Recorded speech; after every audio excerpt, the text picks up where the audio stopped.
ನಮಸ್ಕಾರ. DV news Karnataka. ನಾನು ಶಂಕರ್ ತೊಂಟಾಪುರ. 2025ರಂದು ತಹಸೀಲ್ದಾರ್ ಆದೇಶದ ಮೇಲೆ ತಹಸೀಲ್ದಾರರ ಆಡಳಿತದಲ್ಲಿ ಕಾರ್ಯನಿರ್ವಹಿಸುತ್ತಿದ್ದಂತಹ ನಮ್ಮ ಶ್ರೀ ಮಹಾಂತೇಶ್ ಎಸ್ ಸಜ್ಜನ್ ಅನ್ನುವಂತಹ ಸರ್ಕಾರಿ ಭೂಮಾಪಕರು ಅಳತೆ ಕೆಲಸಕ್ಕೆ ಹೋದಾಗ ಈ ಚಡ್ಚನ್ ತಾಲೂಕು ಲೋನಿ ಬಿಕೆ ಗ್ರಾಮದ ಸರ್ವೆ ನಂಬರ್ 342 ರಲ್ಲಿ ರಸ್ತೆ ಅತಿಕ್ರಮಣವಾಗಿದೆ ಅನ್ನುವಂತಹ ಸಾರ್ವಜನಿಕರ ದೂರಿನ ಮೇರೆಗೆ ನಮ್ಮ ಸರ್ವೇಯರ್ ಅಳತೆಗೆ ಹೋದಾಗ ಅವರ ಮೇಲೆ ಏಕಾಏಕಿಯಾಗಿ ಬಂದು ಇದನ್ನ ಮಾಡಿದ್ದಾರೆ, ಅವರ ಮೇಲೆ ಹಲ್ಲೆ ಮಾಡಿದ್ದಾರೆ. ಅದರಲ್ಲಿ ಈಗಾಗಲೇ ಇಬ್ಬರನ್ನ ಮಾನ್ಯ SP ಬಿಜಾಪುರ ಅವರ ನಿರ್ದೇಶನದ ಮೇರೆಗೆ ಅರೆಸ್ಟ್ ಆಗಿದ್ದಾರೆ. ಇನ್ನು ಮುಖ್ಯವಾಗಿ ಮುಖ್ಯ ಆರೋಪಿ ವಿಕಾಸ್ ಕೆ ಪಾಟೀಲ್ ಇವರು ಇನ್ನುವರೆಗೆ ಅರೆಸ್ಟ್ ಆಗಿಲ್ಲ. ಈ ಒಂದು ಹಲ್ಲೆಯಿಂದ ಅಥವಾ ಈ ಒಂದು ಘಟನೆ ನಿಜಕ್ಕೂ ನಮ್ಮ ಇಲಾಖೆಗೆ ಒಂದು ದುರಾದೃಷ್ಟ ಅಂತಾನೆ ಹೇಳ್ಬೇಕು. ನಮ್ಮ ಎಲ್ಲ ಮಹಿಳಾ ಭೂಮಾಪಕರು ಒಬ್ಬೊಬ್ಬರೇ ಫೀಲ್ಡ್ಗೆ ಹೋಗ್ತಾರೆ, ಸರ್ವೇಯರ್ಸು ಎಲ್ಲ ಫೀಲ್ಡ್ಗೆ ಹೋಗ್ತಾರೆ. ಯಾವಾಗ್ಲೂ ಫೀಲ್ಡ್ಗೆ ಹೋದಾಗ ಒಂದಿಲ್ಲ ಒಂದ್ ರೀತಿಯಾದಂತ ವಿವಾದ ಇರ್ತದೆ. ಅದನ್ನ ಶಾಂತಿಯುತವಾಗಿ ಸಮಾಧಾನದಿಂದ ಅವರು ಪರಿಹರಿಸಿಕೊಳ್ಳಬೇಕು. ಇದನ್ನು ಬಿಟ್ಟು ಈ ರೀತಿ ಭೂಮಾಪಕರ ಮೇಲೆ ಆಯಿತು, ಸರ್ಕಾರಿ ನೌಕರರ ಮೇಲೆ ಹಲ್ಲೆ ಮಾಡುವುದರಿಂದ ವ್ಯವಸ್ಥೆಯ ಮೇಲೆ ತುಂಬಾ ದುಷ್ಪರಿಣಾಮ ಬೀರ್ತದೆ. ಮತ್ತೆ ಬೇರೆ ಅಧಿಕಾರಿಗಳಾಗಲಿ ಸಿಬ್ಬಂದಿಗಳಾಗಲಿ ಇಲಾಖೆಯ ನೌಕರರಾಗಿ ಈ ಭಯಭೀತರಾಗುವಂತಹ ಪ್ರಸಂಗ ಉದ್ಭವವಾಗಿದೆ. ನಿರ್ಭಯವಾಗಿ ಕಾರ್ಯ ಮಾಡಲಿಕ್ಕೆ ಅಥವಾ ಪ್ರಾಮಾಣಿಕವಾಗಿ ಕಾರ್ಯ ಮಾಡಲಿಕ್ಕೆ ಇದರಿಂದ ಬಹಳ ಕಷ್ಟ ಆಗ್ತದೆ. ಇನ್ಮೇಲೆ ಎಲ್ಲರೂ ಯೋಚನೆ ಮಾಡ್ತಾರೆ, ಅಷ್ಟು ನಿರ್ಭೀತಿಯಿಂದ ಹೋಗಿ ಗಡಿ ಗುರುತು ಮಾಡಲಿಕ್ಕೆ ಸಾಧ್ಯವಾಗುವುದಿಲ್ಲ. ಇವರಿಗೆ ಒಂದು ರೀತಿಯಾದಂತಹ ಈ ಕೃತ್ಯವನ್ನು ಎಸಗಿದಂತಹ ವ್ಯಕ್ತಿಗಳಿಗೆ ಕಠಿಣ ಶಿಕ್ಷೆ ಆದ್ರೆ ನಮ್ಮ ಇಲಾಖೆಯ ಭೂಮಾಪಕರು ನಿರ್ಭೀತಿಯಿಂದ ನ್ಯಾಯಯುತವಾಗಿ ಜಮೀನಿನ ಗಡಿಗಳನ್ನ ಗುರುತಿಸಿ ರೈತರ ಸಮಸ್ಯೆಗಳನ್ನ ಪರಿಹರಿಸಲಿಕ್ಕೆ ಸಾಧ್ಯವಾಗ್ತದೆ ಅಂತ ಹೇಳಲಿಕ್ಕೆ ನಾನು ಇಷ್ಟಪಡ್ತಾ ಇದ್ದೀನಿ. ದಯವಿಟ್ಟು ತಾವು ಈ ಸಾರ್ವಜನಿಕರಲ್ಲಿ ರೈತರಲ್ಲಿ ಮನವಿ ಮಾಡ್ಕೋಬೇಕು. ಏನು ಅವ್ರಿಗೆ ಅವೇರ್ನೆಸ್ ಬರಬೇಕು ಅಂತಂದ್ರೆ ದಾಖಲೆಗಳ ಆಧಾರದ ಮೇಲೆ ಗಡಿಗೂಡಿಸ್ತೀವಿ, ದಾಖಲೆಗಳ ಆಧಾರದ ಮೇಲೆ ರಸ್ತೆ ಎಲ್ಲಿದೆ ಅಂತ ತೋರಿಸ್ತೀವಿ. ಅದರಲ್ಲಿ ನಮಗೇನು ಹೆಚ್ಚು ಕಡಿಮೆ ಮಾಡಲಿಕ್ಕೆ ಅವಕಾಶ ಇರುವುದಿಲ್ಲ. ಅದನ್ನ ಅವ್ರು ಒಪ್ಕೊಂಡು ಇಲ್ಲ ಅಂತಂದ್ರೆ ಮುಂದೆ ಅವ್ರಿಗೆ ಮೇಲ್ಮನವಿ ಸಲ್ಲಿಸ್ಲಿಕ್ಕೂ ಅವಕಾಶ ಇರ್ತದೆ. ಆದ್ರೆ ಕಾನೂನನ್ನ ತಮ್ಮ ಕೈಗೆ ತೆಗೆದುಕೊಳ್ಳುವುದು ಸರಿಯಾದ ಅಲ್ಲ ಅಂತ ನಾವು ಜನರಿಗೆ ಅವೇರ್ನೆಸ್ ಮನವರಿಕೆ ಆಗ್ಬೇಕು. ಇಂಥ ಘಟನೆಗಳು ಮತ್ತೆ ಘಟಿಸಿದಂತೆ ಸಾಮಾನ್ಯ ಜನರು ಕಷ್ಟ ಆಗ್ತದೆ. ಅವ್ರು ಮಾಡೋದು ಒಂದು ತಪ್ಪದಿತ್ತು, ಬೇರೆ ಜನರು ಸರ್ವೆ ಮಾಡ್ಬೇಕಾಗ್ತೈತಿ. ಅವ್ರ ಜನ ಸಾವಿರಾರು ಎಕರೆ ಜಮೀನು ಇದೆ ಸರ್ವೆ ಮಾಡಕ್. ಇವ್ರ ಕೈಯಿಂದ ಅವ್ರಿಗೂ ಸಾಮಾನ್ಯ ಜನರಿಗೂ ಸಮಸ್ಯೆ, ಇವ್ರಿಗೆ ಮಾಡದಿರೋ ತಪ್ಪಿಗೂ ಇವ್ರಿಗೆ ಶಿಕ್ಷೆ. ಪ್ರತಿ ಒಂದ್ ತಿಂಗಳಿಗೆ ನಮ್ಮ ಇಲಾಖೆಯಿಂದ ಸುಮಾರು 1 ಲಕ್ಷ ಅಪ್ಲಿಕೇಶನ್ ಡಿಸ್ಪೋಸ್ ಮಾಡ್ತೀವಿ. 1 ಲಕ್ಷ ಅಪ್ಲಿಕೇಶನ್ ಪ್ರತಿ ತಿಂಗಳು, ಒಂದ್ ತಿಂಗಳಿಗೆ ರಾಜ್ಯದಲ್ಲಿ. ನಮ್ಮ ಬೆಳಗಾವಿ ವಿಭಾಗದಲ್ಲಿ ನಾವು ಸುಮಾರು 25,000 ಅಪ್ಲಿಕೇಶನ್ ಡಿಸ್ಪೋಸ್ ಮಾಡ್ತಾ ಇದ್ದೀವಿ. ಒಂದು ತಿಂಗಳಿಗೆ 25,000 ಜನ ಸುಮಾರು 2,000 ಜನ ನಮ್ಮ ವಿಭಾಗದಲ್ಲಿ ಕೆಲಸ ಮಾಡ್ತಾ ಇದ್ದಾರೆ ಫೀಲ್ಡ್ ಅಲ್ಲಿ. ಆಫೀಸ್ ಬಿಟ್ಟು ಸರ್ವೇರ್ಸ್, ಖಾಸಗಿ ಸರ್ವೇರ್ಸ್ ಇದ್ದಾರೆ, ಸರ್ಕಾರಿ ಭೂಮಾಪಕರು ಇದ್ದಾರೆ, ಲೈಸೆನ್ಸ್ ಸರ್ವೇರ್ಸ್ ಇದ್ದಾರೆ. ಅದಕ್ಕೆ ಅವ್ರಿಗೆ ಯಾವುದೇ ರೀತಿಯಾದಂತ ಇದು ಇಲ್ಲ, ಪ್ರೊಟೆಕ್ಷನ್ ಇಲ್ಲ.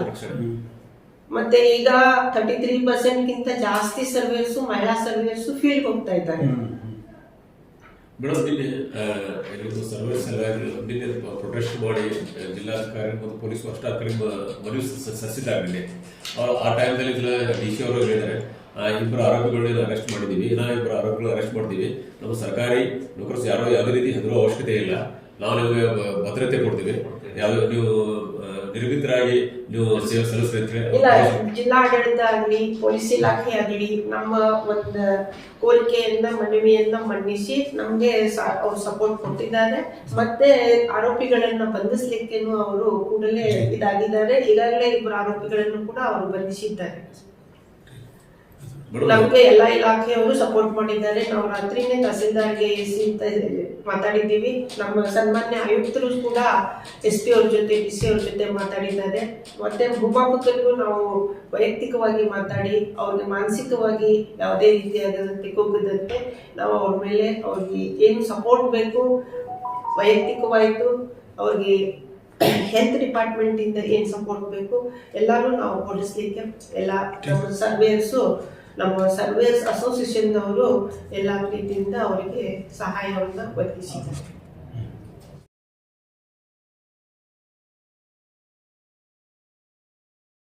ಬಿಜಾಪುರ ಮೇಲೆ ಡ್ರೋನ್ ಫ್ಲೈಯಿಂಗ್ ಆಗಿದೆ. ಅದಾದ್ಮೇಲೆ ನಮ್ಗೆ ಎಡಾಫಿ ಅವರು ಫ್ಲೈ ಮಾಡಿದವರು ನಮ್ಗೆ ORI ಅಂತ ಕೊಡ್ತಾರೆ. ORI is the auto rectified images ಅಂತ ಹೇಳಿ. ಪ್ರಭಾವಿ ವ್ಯಕ್ತಿಗಳಾಗಿರ್ತಾರೆ. ಆ ಪ್ರಭಾವಿ ವ್ಯಕ್ತಿಗಳಾಗಿದ್ದರಿಂದ ಅವ್ರ ಮೇಲೆ ಕಾನೂನಿನ ಶಿಕ್ಷೆ ತುರ್ತಾಗಿ ಆಗ್ತಾ ಇಲ್ಲ. ಈಗಾಗಲೇ 24 ಗಂಟೆ ಆಗಿರುತ್ತದೆ FIR ಆಗಿ, ಆದರೂ ಕೂಡ ಅವ್ರನ್ನ ಸರಿಯಾಗಿ ಬಂಧಿಸಿ ಕಠಿಣವಾಗಿ ಶಿಕ್ಷೆಗೆ ಅಳವಡಿಸಿಲ್ಲ. ಹಾಗಾಗಿ ಅದ ಪಂಚನಾಮನೂ ಮಾಡಿಲ್ಲ, ಆ ಸ್ಥಳ ಮಹಜರು ಮಾಡಿಲ್ಲ, ಏನೋ ಬೇಕಾಬಿಟ್ಟಿ ಕೆಲಸ ನಡೀತಾ ಇದೆ ಅಂತ ನಮ್ಗೆ ಸುದ್ದಿ ಬಂದಿದೆ. ಆದ್ದರಿಂದ ಅವ್ರನ್ನ ಕಾನೂನಿನ ಶಿಕ್ಷೆ, ಕಠಿಣ ಶಿಕ್ಷೆ ಕೊಡಿಸ್ಬೇಕಂತ ಇವತ್ತು ನಾವೆಲ್ಲರೂ ಕೂಡ ಬಂದಿದ್ದೀವಿ. ಆ ಹಲ್ಲೆ, ಈ ದುಷ್ಕರ್ಮಿಗಳು ಇವತ್ತು ಸರ್ಕಾರಿ ನೌಕರರು ಅಂತಂತಂದ್ರೆ ಎಲ್ಲ ಭಾಗದಲ್ಲೂ ಇಂಥ ದುಷ್ಕೃತ್ಯಗಳು ನಡೀತಾ ಇದ್ದಾವೆ. ಅದಕ್ಕಾಗಿ ಅಂಥವ್ರಿಗೆ ಕಠಿಣ ಶಿಕ್ಷೆ ಕೊಟ್ಟಲ್ಲಿ ಮುಂದೆ ಅವತ್ತು ಸರ್ಕಾರಿ ನೌಕರರ ಮೇಲೆ ಈ ಥರ ಹಲ್ಲೆಗಳು ಆಗಲ್ಲ. ಕಾನೂನಿನಲ್ಲಿ ಸರ್ಕಾರಿ ನೌಕರರ ಮೇಲೆ ಕಾನೂನಿನಂತೆ ಇದೆ, AC ಇದ್ದಾರೆ, DC ಇದ್ದಾರೆ, ತಹಸೀಲ್ದಾರ್ ಇದ್ದಾರೆ. ಆ ರೀತಿ ಅವ್ರು ಮನವಿ ಕೊಟ್ಕೋಬೋದು ಹೊರತು ಅವ್ರು ಮಾಡ್ತಂಥ ಕೆಲಸಕ್ಕೆ ಅಡ್ಡಿಪಡಿಸಿ ಅವ್ರ ಮೇಲೆ ಹಲ್ಲೆ ಮಾಡುವುದಂಥದ್ದು ಇದೊಂದು ದುಷ್ಕೃತ್ಯ. ಇದನ್ನು ನಾವು ಸರ್ಕಾರಿ ನೌಕರ ಸಂಘ ಹಾಗೂ ರಾಜ್ಯ ಭೂಮಾಪನ ನೌಕರ ಸಂಘ ಇದನ್ನು ತೀವ್ರವಾಗಿ ಖಂಡಿಸ್ತಿದೆ ಅಂತ ಈ ಸಂದರ್ಭದಲ್ಲಿ ಹೇಳ್ತೀನಿ. ಸರ್ ಹೆಸರು ಸರ್? ಶ್ರೀ ರಾಮು ರಾಠೋಡ್, ರಾಜ್ಯ ಉಪಾಧ್ಯಕ್ಷ. ಹಲ್ಲೆ ಮಾಡಿದಂಥ ವ್ಯಕ್ತಿಗಳು ಪ್ರಭಾವಿಗಳು ಆಗಿದ್ದು ಇವತ್ತು ಅವರು ಯಾವುದೇ ರೀತಿ ಎಸ್ಕೇಪ್ ಆಗಬೇಕಂತ ಇಂಥ ಒಂದು ದುಷ್ಕರ್ಮ ಎಸ್ಕೇಪ್ ಆಗಬೇಕಂತ ತಮ್ಮ ಪ್ರಯತ್ನಗಳನ್ನು ನಡೆಸಿರ್ತಾರೆ. ಇದರಿಂದ ನಮ್ಮ ಸರ್ಕಾರಿ ನೌಕರರು ದಿನನಿತ್ಯ ಕರ್ತವ್ಯ ಮಾಡುವಾಗ ಅವ್ರ ಮೇಲೆ ಈ ರೀತಿ ಹಲ್ಲೆಗಳಾಗಿದ್ರೆ ಅವರು ಯಾವ ರೀತಿ ಕೆಲಸ ಮಾಡಬೇಕು ಅನ್ನೋದು ಅವ್ರಿಗೆ ರಕ್ಷಣೆನೇ ಇಲ್ಲದಂಗೆ ಆಗಿಬಿಟ್ಟಿದೆ ಸರ್. ಈಗಾಗಲೇ ಕರ್ನಾಟಕದಲ್ಲಿ ಹಲವಾರು ಕಡೆ ಈ ಥರ ಘಟನೆಗಳು ಆಗಿದೆ. ಆ ಸರ್ವೇರು ಕೂಡ ನಮ್ಮ ಅಡ್ಮಿನಿಸ್ಟ್ರೇಷನ್ ತಹಸೀಲ್ದಾರ್ ಅಂಡರಲ್ಲಿ ಕೆಲಸ ಮಾಡುವಂಥ ಸರ್ಕಾರಿ ಭೂಮಾಪಕ. ಅವರು ದಿನನಿತ್ಯ ಅವರು ಸರ್ಕಾರಿ ಜಮೀನುಗಳ ಒತ್ತುವರಿ, ಸರ್ಕಾರಿ ಜಮೀನುಗಳ ಸಂರಕ್ಷಣೆ ಮಾಡ್ತಕ್ಕಂಥ ಕೆಲಸಗಳನ್ನು ಮಾಡ್ತಾರೆ ಸರ್. ಸೊ ಹಾಗಾಗಿ ಅವರೆಲ್ಲ ಈ ರೀತಿ ಕೆಲಸದಲ್ಲಿ ಹೋದಾಗ ಅವ್ರ ಮೇಲೆ ಹಲ್ಲೆ ಮಾಡಿ ಅವ್ರನ್ನ ಸರ್ಕಾರಿ ಕೆಲಸಕ್ಕೆ ಅಡಚಣೆ ಉಂಟು ಮಾಡಿರ್ತಾರೆ ಸರ್. ಅವರಿಗೆ ಅಂಥವರಿಗೆ ಕಠಿಣ ಶಿಕ್ಷೆ ಆಗ್ಬೇಕು ಸರ್. ನಮ್ಮೆಲ್ಲ ಸರ್ಕಾರಿ ನೌಕರ ಸಂಘ ಹಾಗೂ ರಾಜ್ಯ ಭೂಮಾಪನ ನೌಕರ ಸಂಘ ಹಾಗೂ ಕಂದಾಯ ಇಲಾಖೆಯ ನೌಕರ ಸಂಘ ಎಲ್ಲ ನೌಕರರು ಕೂಡ ಇವತ್ತು ಬಂದಿದ್ದಾರೆ ಸರ್. ಆದ್ದರಿಂದ ಮಾನ್ಯ ಜಿಲ್ಲಾಧಿಕಾರಿಗಳಾದ ತಮಗೆ ಹಾಗೂ ಜಿಲ್ಲಾ ಪೊಲೀಸ್ ವರಿಷ್ಠಾಧಿಕಾರಿಗಳ ತಮಗೆ ಮನವಿ ಮಾಡಿಕೊಳ್ಳೋದೇನೆಂದರೆ ಅವರಿಗೆ 24 ಗಂಟೆ ಆದರೂ ಕೂಡ ಅವ್ರನ್ನ ಸರಿಯಾದ ರೀತಿಯಲ್ಲಿ ಅರೆಸ್ಟ್ ಆಗಿಲ್ಲ ಸರ್. ಅವ್ರ ಮೇಲೆ ಶಿಸ್ತು ಕ್ರಮ ಆಗಬೇಕು ಹಾಗೂ ಅದು ಸ್ಥಳ ಹಾಜರಾಗಬೇಕು, ಪಂಚನಾಮ ಆಗಬೇಕು, ಹಲವಾರು ಫಾರ್ಮಾಲಿಟೀಸ್ ತುಂಬ ಬಾಕಿ ಇದೆ. ನಮಗೆ ತುಂಬ ವಿಶ್ವಾಸ ಇದೆ ಸರ್. ಮಾನ್ಯ ಜಿಲ್ಲಾಧಿಕಾರಿಗಳು ಹಾಗೂ ನಮ್ಮ ಜಿಲ್ಲಾ ಪೊಲೀಸ್ ವರಿಷ್ಠಾಧಿಕಾರಿಗಳು ನಮ್ಮ ಜೊತೆ ಇದ್ದು ಅವ್ರನ್ನ ಕಠಿಣ ಶಿಕ್ಷೆಗೆ ಒಳಪಡಿಸ್ತಾರೆ ಅಂತ. ಈ ಥರ ಕಠಿಣ ಒಳಪಡಿಸಿದ್ರೆ ಮಾತ್ರ ನ್ಯಾಯ ದೊರಕಿಸುವುದು. ಈ ನ್ಯಾಯವನ್ನು ತಾವು ದೊರಕಿಸ್ಕೊಡ್ತೀರಾ ಅಂತ ನಾವೆಲ್ಲ ನಮ್ಮ ಸರ್ಕಾರಿ ನೌಕರ ಸಂಘ ಹಾಗೂ ಎಲ್ಲ ಸಂಘ ರಾಜ್ಯವಾಗಿ ತಮ್ಮಲ್ಲಿ ಮನವಿ ಮಾಡಿಕೊಡ್ತೀವಿ ಸರ್. ಈ ವಿಚಾರ ನಮ್ಮ ಗಮನಕ್ಕೆ ಬಂದ ತಕ್ಷಣ ನಾವು ಮತ್ತು SP ಅವರು ಇಬ್ಬರು ಕೂಡ AC ಮತ್ತು DYSPಗೆ ಮಾತಾಡಿದ್ದೀವಿ. FIR ಕೂಡ ಇಮಿಡಿಯೇಟ್ಲಿ ಮಾಡಿದ್ದಾರೆ ಪೊಲೀಸ್ ಡಿಪಾರ್ಟ್ಮೆಂಟಿಂದ. ಹೀಗೆ ಸೊ ಇದು ತುಂಬ ನಾವು ಸೀರಿಯಸ್ ಆಗಿ ತಗೊಳ್ತೀವಿ. ಯಾಕಂದರೆ ಅದು ಸರ್ವೆ ಡಿಪಾರ್ಟ್ಮೆಂಟಲ್ಲಿ ಯಾವುದೋ ಸರ್ಕಾರಿ ನೌಕರರು ಅಥವಾ ಹೊರಗುತ್ತಿಗೆ ಅದರ ಮೇಲೆ ಕೆಲಸ ಮಾಡೋದ್ರ ಮೇಲೆ ಅವ್ರ ಕೆಲಸ ನಿಮಿತ್ತ ಒಂದು ಹಳ್ಳಿಗೆಯೋ ಅಥವಾ ಏನಾದರೂ ಒಂದು ಸ್ಥಳಕ್ಕೆ ಹೋಗುವಾಗ ಯಾರಾದರೂ ಹಳ್ಳಿ ಮಾಡಿದರೆ ಖಂಡಿತ ನಾವು ಕಟ್ಟುನಿಟ್ಟಾಗಿ ಕ್ರಿಮಿನಲ್ ಕ್ರಮವನ್ನು ನಾವು ಕೈಗೊಳ್ತೀವಿ.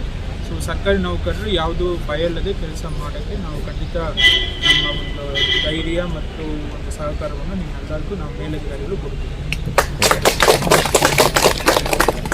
ಸಿದ್ದಲಿಂಗಪ್ಪ ಪಾಟೀಲ್ ಅನ್ನೋರಿಗೆ ಅರೆಸ್ಟ್ ಆಗಿದ್ದಾರೆ. ಇನ್ನಿತರ ಆರೋಪಿಗಳು ಅವ್ರನ್ನೂ ಕೂಡ ಆದಷ್ಟು ಬೇಗ ನಾವು ಬಂಧಿಸ್ತೀವಿ. ಸೊ ಸರ್ಕಾರಿ ಅಧಿಕಾರಿಗಳಾಗಲಿ ಅಥವಾ ಸರ್ಕಾರದ ಪರವಾಗಿ ಕೆಲಸ ಮಾಡೋರಾಗಲಿ ಒಂದೇ ಇಲಾಖೆ ಅಂತ ಬೇರೆ ಎಲ್ಲ ಇಲಾಖೆಗಳನ್ನು ಕೂಡ ಪೊಲೀಸ್ ಇಲಾಖೆ ಯಾವಾಗಲೂ ಇದ್ದೇ ಇರ್ತದೆ. ಸೊ ನಾವು ಧೈರ್ಯವಾಗಿ ಕೆಲಸ ಮಾಡ್ತೀವಿ.